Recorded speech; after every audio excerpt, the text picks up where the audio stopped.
Барлықтарыңызға қайырлы күн. Сіздермен бірге Гүлназ бүгін сіздерге оңай әрі тез жасалатын таңғы асқа немесе шайға арналған тәттінің рецептісімен бөлісетін боламын. Ол үшін бізге творог немесе сырок, лаваш, банан және бір жұмыртқа ғана қажет болады.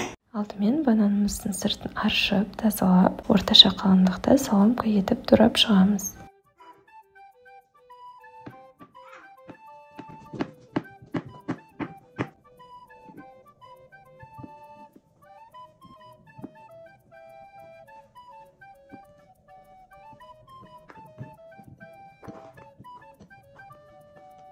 Содан кейін лавашымызды алып, ұзынша етіп, 10-12 см ұзындау етіп, осылай бөліп шығамыз.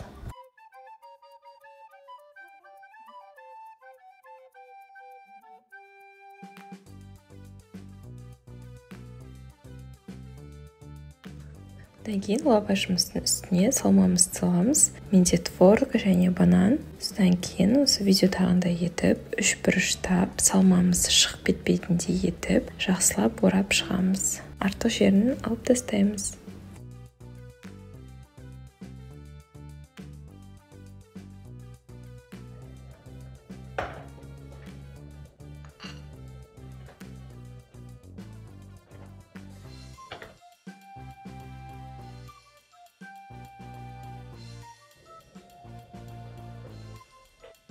Одан кейін жұмыртқамызды жарып, жақсы етіп біркелкі етіп араластырып аламыз.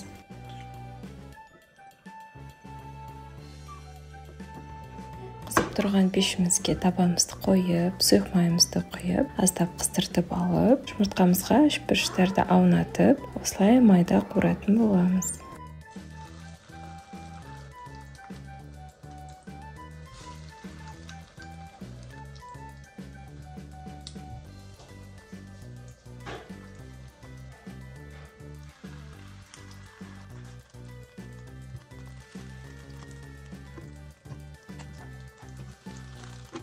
Екі жағын аздап қызарғанша қуырып алып, қағаз сүлгімізге майын сүртіртіп аламыз.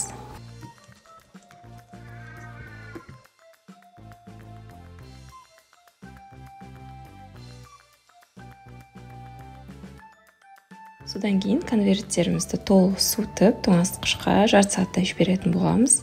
Міне біздің үшбұрышты конверттеріміз дайын болды. Өз қалағандарыңызша семдесеңіз болады. Мен осылай шоколадты ерітіп, осылай сеуіп шықтым.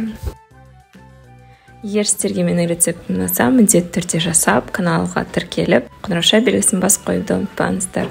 Барлықтарыңызға ас болсын.